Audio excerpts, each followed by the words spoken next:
So hello, my name is Dimitris Styliadis. I'm the CTO of Nuage Networks.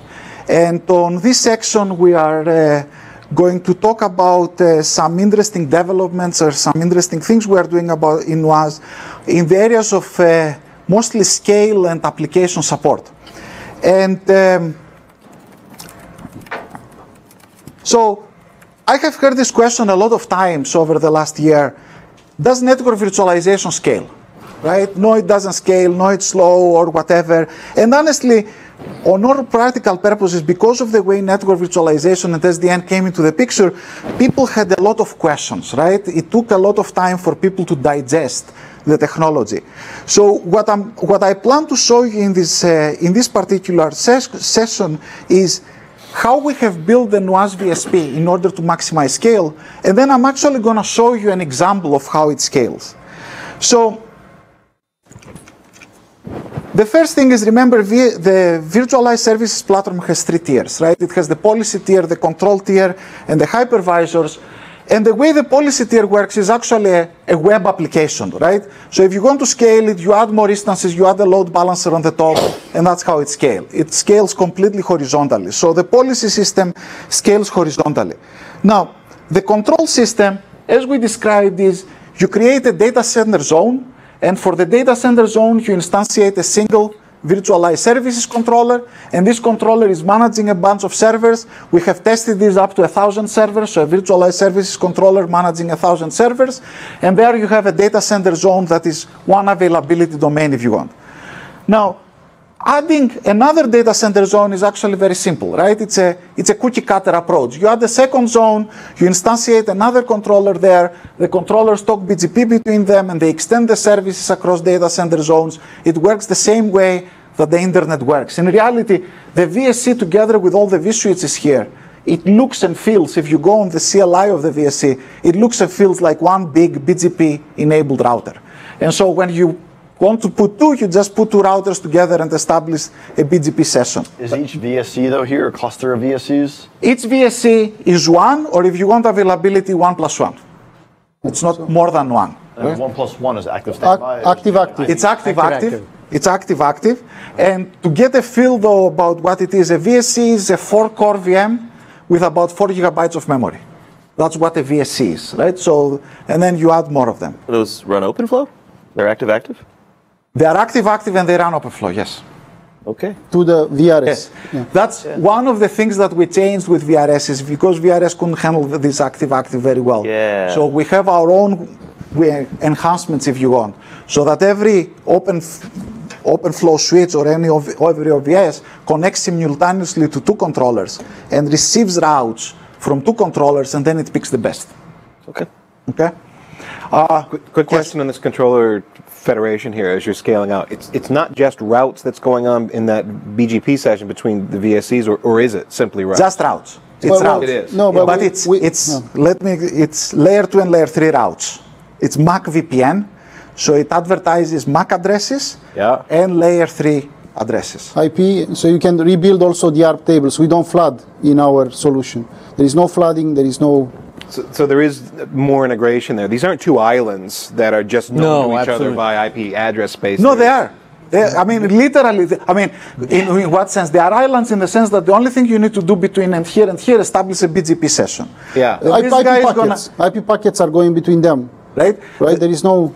Then if you pop up a machine here, this guy is going to get the IP address and the MAC address of the machine, and it's going to advertise over BGP that on this virtual network, if you want to reach this machine, you need to establish a tunnel from here directly over here. Okay, I got it. Yeah, right. So they extend the services. The network and the service does extend between pods easily. Yes. Seamlessly. So they are islands in terms of control, but a virtual network extends across any number of these data center zones. So is it fair to look at the VSCs like route reflectors, or? They are actually BGP routers. They are routers. Think of it as a router where the line cards are the VRSs. They are clients of route reflectors. So you can put route reflectors as a distribution tree for those clients. Okay? If you have just 2 of them, probably you don't need a route reflector. But if you want to go, you can put route reflectors, And this is how we get really the multi-DC federation allows us to give disaster recovery and IP mobility use cases gets solved automatically. Now the routers, the existing routers, our BGP talks multiple languages, multiple address families. So for in-between controllers, we're using what Dimitri said, which is called BGP VPN. To the routers, we talk just a different address family, just IP address family. We talk IP, we establish layer 3 to the routers, or some routers started, like our routers talk already BGP VPN. So we use full language with them. Yeah, because you want to, in one case, you want to federate IP reachability. Correct. The other one, you federate MAC address reachability, Yeah. right? Correct. So you use MPBGP for So that. with Alcatel-Lucent routers, we talk BGP VPN. With Cisco and Juniper, we talk BGP IP. IP VPN. Yeah. Okay. Okay, so but the point here is that, as I add more data center zones, I explained, right, the service can span all these data center zones, but you see the scale out architecture, right? Adding another zone, well, I add another VSC, I add the BGP peering, therefore I have a bigger data center now, right? So it's a building block type of architecture.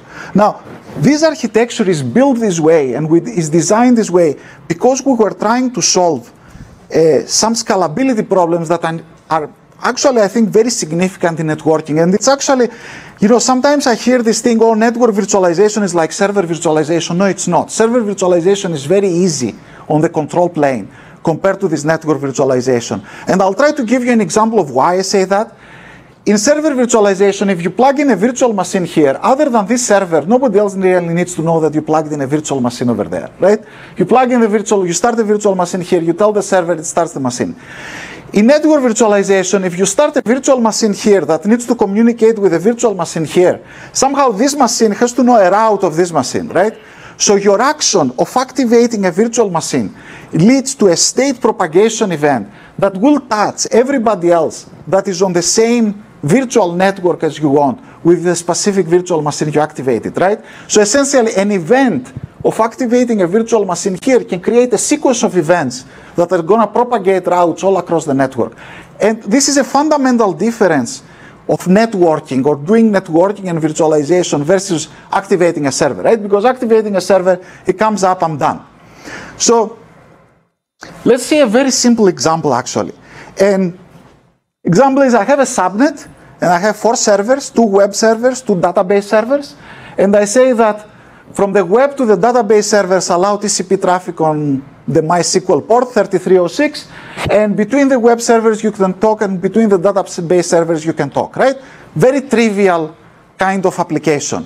And the way this is modeled in most of the cloud management tools is modeled with the security groups, right? You're going to put a security group for your web, a security group for your database, and you're going to write an ACL from web to database, allow port 3306. Let's understand now what this means for the network underneath and what it does to the network underneath, right? So the implementation of the firewall function in our solution and in a lot of other virtualization solutions is with a distributed firewall, right? So the moment a packet comes out of a VM, you go through a firewall before you allow the packet to continue. And that's the distributed firewall idea. And we can see it in competition, even if you see at the implementation, the reference implementation of OpenStack Neutron, there is a firewall on every hypervisor for every virtual network. You need to populate the rules, right? And this brought up the whole idea of this micro-segmentation. Is your case, is it stateful? Is it stateless? It's a stateful firewall. L3, L4 stateful, I guess? L3, L4, yes. So what is happening here, though, is let's see what are the security, let's see what you need to configure in these firewalls, right? Because I don't think people understand it, and actually, I was with a customer, there was a big alarm because somebody added one machine in a security group, and it broke down the whole system. So why would adding a machine in a security group brings down your networking system? So let me explain why, right? So I'm trying to implement these ACLs in the security firewall. So I'm bringing up the web 1, and I have one firewall, and I say web 1 starts. There is no action because there is nobody else to talk, right? Then I bring up web 2. I need to go back and put 2 ACLs now, right? I need to put an ACL here. From here you can talk. An ACL here, from here to talk. That's 2. If I would add web 3, I would need 3 ACLs. I would need to go to every single one of them and add the ACLs, right? If it adds 4, I would need 4. If I add a 5th, I would need 5. What's the use case here? Why do you want web to web? because I want to allow the two to talk together, right? I mean, it's two servers that they are in a cluster, right? I mean, deny all, allow only specific traffic. Classic, it might not be web, right? Assume it's database that they need to sync, right? Now, I add DB1 now, and when I add DB1, I need to go again and say, you know, from web 1 to DB1, you can go on 3306, from web 2 to DB, okay? If I add DB2, you will see what's going to happen. I will go again to every single one of them, and I need to add the ACL rules. When you do the math on how this works, you end up that doing this is actually a quadratic problem. Because what you do is the number of ACLs you are populating here is 0 for the first guy, is 2 plus 3 plus 4 plus n minus 1. You do the math, you end up with this nice equation over here. It's actually a quadratic problem. So adding a server over here in the DB tier is going to create an exponential number of ACLs because I need to go to everybody and actually populate ACLs. From here to here you can go, from here to here you can go, and so on. And what happens is actually both the reference implementation of Neutron and a lot of networking solutions will actually crash and burn. If I put a network here with 200 servers and I do from 100 to 100, they will crash and burn. So this is an example of how networking is hard. It's not just, oh, activate the server and we are done kind of thing. So what did we do? Actually, for 2 releases, we had the capability to do that. And we fought a lot, and we actually disabled it. We said we are not going to release something that is quadratic and it's so bad. We have to fix it. We have to find the real solution. So here's what we do. What we do is, fundamentally, we don't actually push exact ACLs down all the way to the endpoints, but we push abstractions. And we let the endpoints then find group memberships. So what we do is, when you get from web 1, we push an ACL immediately. Just, you know, we push the 2 ACLs that I have defined here, I push it to the firewall, but how do I push it? I push it that from the web to the DB group, go. I don't push exact IP addresses, exact ACLs or anything, I just push these 2. Next guy comes down, I push him the exact same 2. From web to DB group, go. I don't resolve IP addresses, I don't tell exact IP addresses from here to here, go. I just push a policy. It's the responsibility of the network element of the virtual switch, if you want, to figure out now how to map this policy to actual machines, but I'm just pushing policy, right? And that's the whole idea here, that if you use open flow concepts and you try to push flows all the way down for ACLs, you end up with an exponential number. Here I'm pushing policy. So I'm pushing policy to every one of them, and then you will ask, well, you are pushing policy now, I'm this firewall, a packet comes out, how do I figure out if it's DB1 or DB2, right? And here is the trick that we play. We actually tag routes in the system. And every route that is advertised around has a tag, and the tag explains on which security group the route belongs. So what the firewall does is, it goes and looks up this table and figures out, oh, this route is tagged with this tag, therefore I'm going to put it in this group, and therefore I'm going to implement this policy. So instead of having n square number of rules to go through, I have just n. So I replaced an n square problem with a 2n problem, right? And you will ask me, how do we tag routes, right? That would be a good question. Well, we use the tool that we know how to use, and some people will laugh because they will say you solve all problems with BGP. Tagging a route is nothing more than a BGP community. Yeah. So when a packet comes up, when a VM comes up and I need to advertise the route, I put it in the community, and now all my forwarding elements know which route belongs to which community, and essentially my ACLs are communities. From community A to community B you can talk, from community C to community D you cannot talk. Yeah, so okay, so say now, Ethan, these guys will solve everything with BGP. So, I mean, at the end of the day, the main idea was to let the control plane converge outside of the policy or cloud management system, Neutron kind of stuff. Let them just be light, and then let the network control plane fix the networking issues, right? And, you know, we need a tag like a database or web route. And, you know, we had in BGP everything, the community were used for a long time to tag routes, and this was just natural to BGP. Okay. And what it kind of looks like to me, you're conceptually resulting in, you know, from like a more traditional standpoint, it's basically like a private VLAN with stateful firewall No, well, not really. What we did is instead of doing one lookup for a packet, going through the ACLs, you go through two lookups now. That's why I said, but the two lookups are ON lookups, right? On the first lookup, I'm trying to find the destination address came from this community. The second lookup is from this community or to this community, what are my ACL rules, right? So the policy rule is related to the community that the packet belongs, not to the destination IP of the packet. Right? I don't care about the destination IP, I care about how I learn the destination IP. Interesting, this has a whole bunch of interesting repercussions because when you connect all these networks now, and because we have this BGP interoperability directly with the networks, if you are a big enterprise and you go tag your developer subnet or your desktop subnet with a community, then you can come to VSD and do an ACL from these VMs to the developers, you can talk, and you're done. Right? So we use the networking capabilities to their full extent. You see, I mean, and then at the end of the day, don't focus on BGP. One controller domain, which is what other people have, calculates automatically without any BGP. You don't need BGP. The tags are the main idea. They correlate the tags inside their domain, the two controller brains, right? And then they do this, and we leave the policy light. That's the main idea that basically we use in all the policy-based deployments.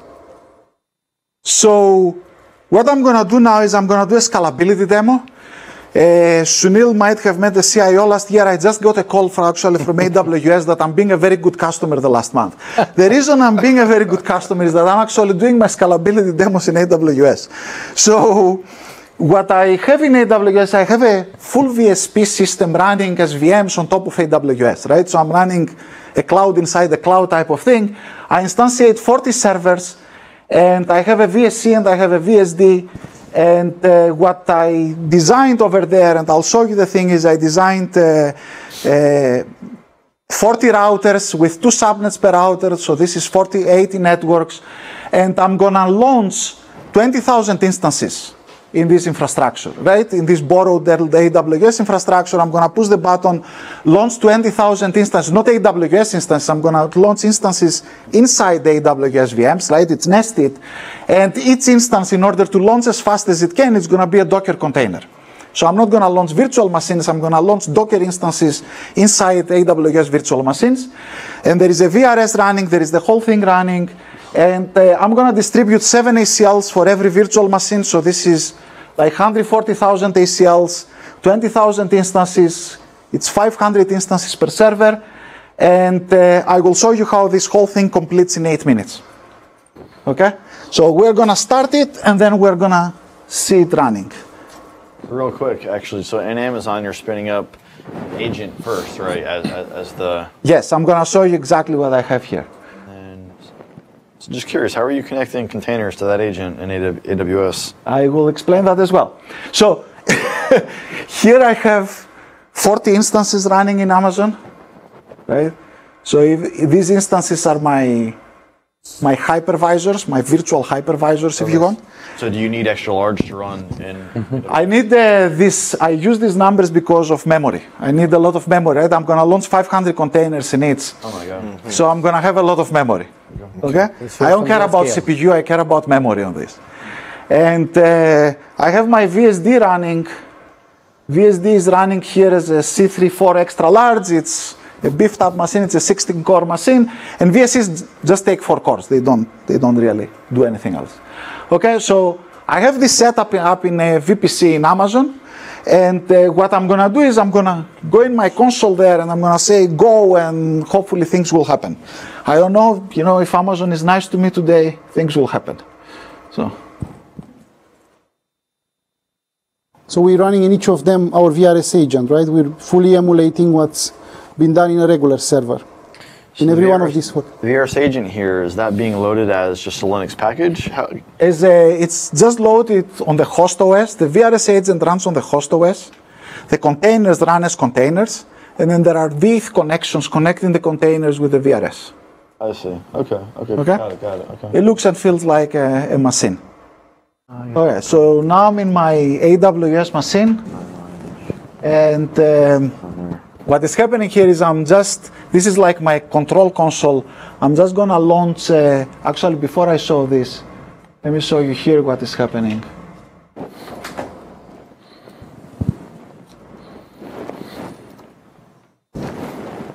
So this is my VSD running up in AWS, and I have a whole bunch of domains here running. I have my 50 networks, let's say 40 networks. Every network has 2 subnets, right? So this is all my things, and this is my dashboard. Hello. And I'm gonna go here, and I'm gonna just run my test, and I think it should just work. So my test launched everything, and you will see these numbers now climbing up here. This is the number of VMs that are being activated right now in AWS, right? And you can see on VSD up there the numbers. So what Florin is going to do is he's going to log in there, and you can see the counter, and we can move on with our lives. If you put your watches up and time it, it will finish on exactly 8 minutes. Well, this is a demo, but do you envision you guys as being like a networking solution? In Amazon? No, no. This is... No. Well... Let me come to that. Let me come to that, actually. Absolutely. We cannot be a networking solution inside Amazon, right? I don't have any such ambition. They have their own stuff. However, we can enable some application deployment inside Amazon or on top of everybody else. Across regions, across AZ. Exactly. Right? That's right. Exactly. For our customers that are, using AWS, they have their own private DC with Nuage. They're getting AWS or GCE or whatever. We'll extend it there, but you don't want to solely live. Yes. Yeah. Really, it's just for elasticity then, isn't it? And just coping with extra demand and... Indeed, and they get the common policy framework and automation across both public and private cloud. Right. So, and it's very interesting, and that's the conversation I'm going right now, is with all these ideas with Docker and application deployment, some things are starting to change in a very interesting way, right? And but before I go there, right? So why do you need that scale, right? So what I'm showing there, essentially, I'm showing a system that is activating about 50 VMs per second, and it's going very fast, right? And somebody can argue, well, why do you really need to activate 20,000 VMs in 8 minutes, right? Who's going to do that, and why on earth would you care about doing that? There are several use cases that people are interested in that, right? The one classic use case is whole networking comes up, the servers are down, the whole networking comes down, the servers are up, somebody reboots all the switches. Right? It has happened, right? It's not the first time, a bug, whatever.